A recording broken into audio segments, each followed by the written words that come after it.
Beyond the stethoscope. I've been admitted, so why am I still in the ER? If you or someone you love has ever been in the emergency room, you may recognize this moment. A doctor comes in and says, "We're going to admit you to the hospital." There's relief. You think, okay, we're moving forward now. You expect a quiet hospital room, maybe upstairs, maybe soon, but hours pass. You're still in the emergency department. The lights never dim. Monitors keep beeping. New patients keep arriving. Staff rush past your curtain again and again. And eventually the question comes, if I've been admitted, why am I still in the ER?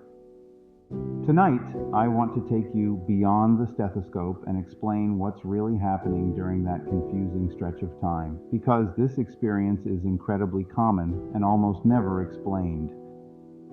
First, let's acknowledge something important. Feeling frustrated, anxious, or even forgotten in this situation is completely understandable. From your perspective, a decision has already been made. You were told you need the hospital. So staying in the ER can feel like something has gone wrong. But most of the time, nothing has gone wrong at all. You've entered a part of the hospital system that patients rarely see, a phase called ER boarding. Here's the key idea. Being admitted to the hospital and being physically in a hospital room are actually two different steps. Admission is a medical decision. A hospital bed is a physical resource, and that resource has to become available first. Think of the hospital like an airport. Your admission is the decision that your plane will land. But landing doesn't mean a gate is open yet. Sometimes the plane circles until space becomes available. Hospitals work in a similar way. Upstairs rooms depend on patients being discharged, rooms being cleaned, staffing being appropriate, and the right type of bed being available, because not every bed fits every patient's needs.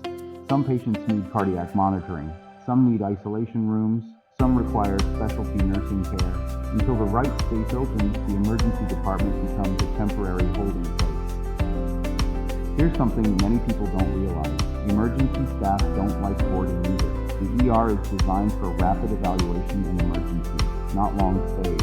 But when the hospital is full, the emergency department becomes the safety net that keeps care moving while space is created upstairs. Behind the scenes, multiple teams are working simultaneously. Inpatient teams preparing to take over care, nurses coordinating assignments, the environmental services preparing rooms, and case managers arranging safe discharges for other patients. It's a constant chain reaction. And while it may look like waiting, a lot is quietly happening to make sure the next step is safe. One of the biggest worries patients have during this time is, did they forget about me?